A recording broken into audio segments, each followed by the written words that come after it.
If you're watching this, it's because the demo for AAA Simulator is dropped and it's in Steam Next Fest right now. But this isn't a devlog. I'd rather do an essay about a more interesting topic, namely, what is a simulation? I'm not the first person to ask this. The Rehearsal just finished its second season asking this question, and in a pretty mind-blowing way. You should watch it.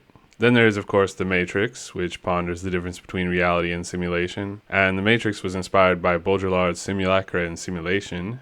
Baudrillard said that our culture and media create a simulation so saturated that nothing has meaning, because everything is mutable. Or you might also know him from the memes. These examples reveal a darker side of the concept of simulation, and I think it's because there is something unsettling to the idea. If asked, you or I could probably easily come up with a definition for simulation, and it would be something like an imitation of a real-life situation or process. And that word imitation comes with associations of a double, a doppelganger, a sinister shadow. Imitations can be uncanny and naturally disturbing to us as humans. Despite this, I think simulations are often seen as positive. They're often a form of education or practice, and that is the root motivation of many game simulations. But I think the darker definition is also useful for us, because AAA Simulator is a satire, and a satire is itself an imitation for the purposes of mockery. Satire naturally deals with uncomfortable subjects, shining light on them and making light of them, I suppose, to make thinking about them less bleak and more approachable. So we need to keep the darker definitions in mind as we explore this topic.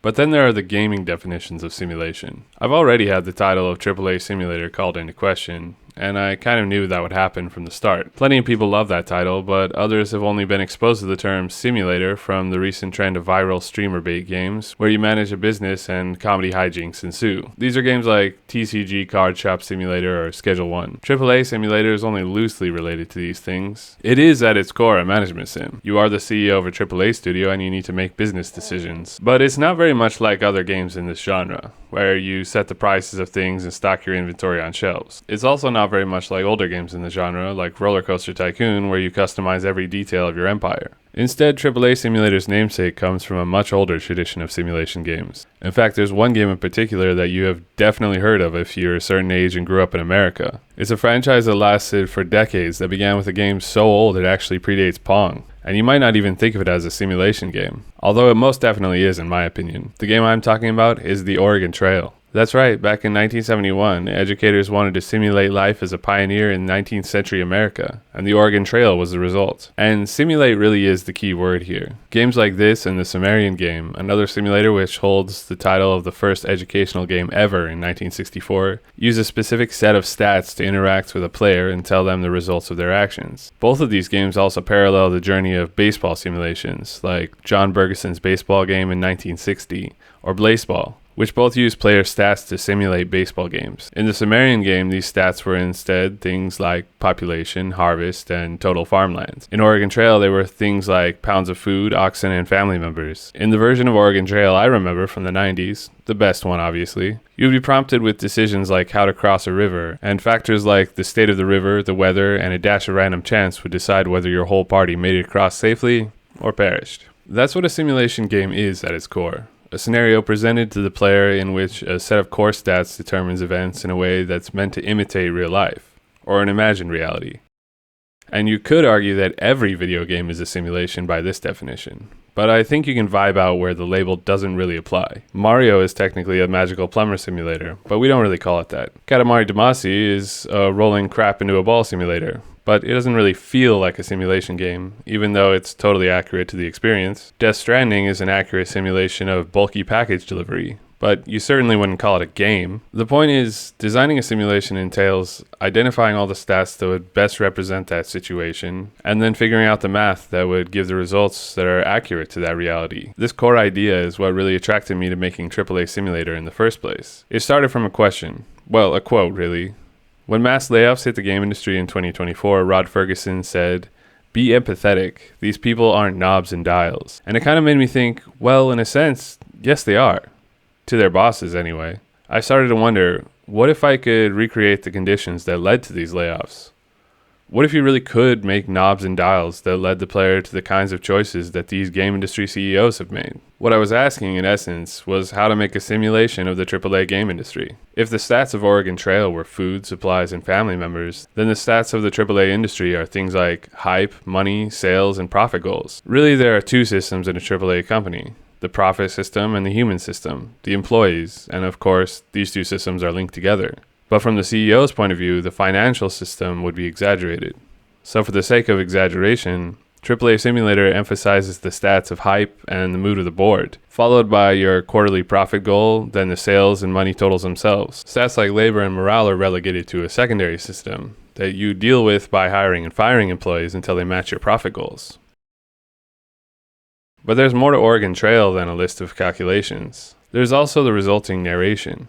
The story of Oregon Trail happens as a result of the stats. You can't repair your wagon if you don't have enough spare parts. But there are also random events like storms and family members falling ill that no amount of being prepared can prevent. This is one of the only ways that we can simulate the seemingly random whims of fate. You can have great weather and plenty of oxen. You can have a map of the whole trail and its landmarks, but you can never really predict what's around the next bend. Plenty of other games use random events, but one of the most interesting to me is FTL. I doubt anyone's ever called it a simulation game, but in a way its random events do simulate the imagined reality of being a starship captain incredibly well. I'm not the first person to compare the giant alien spiders event to the antics of Star Trek, and with random odds you might lose a crew member to the spiders while trying to save the space station. This event is very much in the tradition of Oregon Trail, except instead of dysentery, it's giant alien spiders. In fact, the core loop of FTL, where you travel from one end of the galaxy to the other, stopping for supplies and resolving random events, is arguably very close to a space version of Oregon Trail. Which begs the question, is Oregon Trail a roguelike? A roguelike that predates Rogue by a decade? Answer in the comments. Whatever your opinion, you might be able to see the connection between simulation and roguelike. If you're simulating a scenario, it's ideal if there's an end to it, where you restart with a completely new build. Permadeath, in other words. And there's just no substitute for the element of fate like randomly generated elements, arguably the two most important elements of a roguelike. And in the case of AAA Simulator, that procedural generation is best used in service of the financial stats. After all, is there anything more capricious than the stock market? Don't the rich gamble with assets instead of poker chips? The best mechanics to simulate the lives of the owners and investors of the AAA industry are therefore casino roguelike mechanics. So in addition to the financial and labor systems of AAA Simulator, there's a labor market. A network of nepotistic experts who can help you manipulate those financial stats so that number always go up. Way, way up. But there's one last issue that some people might have with calling this a simulator. It's not in first person.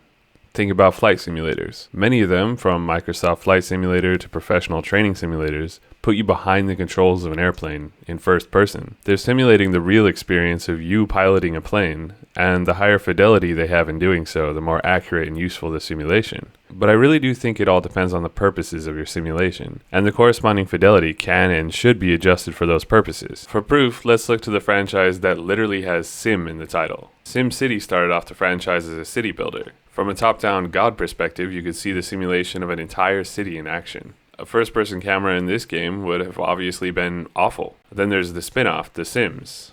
Again, a top-down camera and various stab bars to simulate the lives of those you control.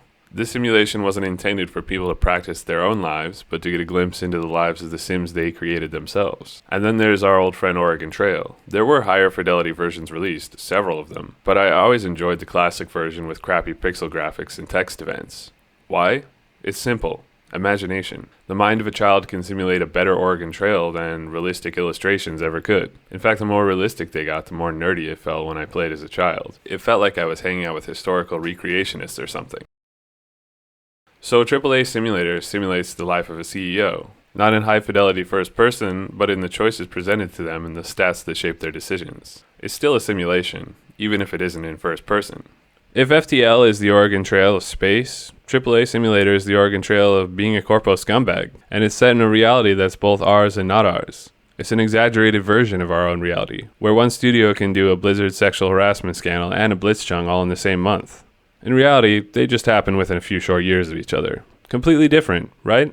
So if you want to spend some time in that reality, living the Nepo baby life or struggling against the system to bring about change, head over to Steam and play the demo. Then drop me a wishlist if you like it. And I hope you do like it because it's satire. It means something. It's supposed to make people think. So I hope it does exactly that. Thanks for playing.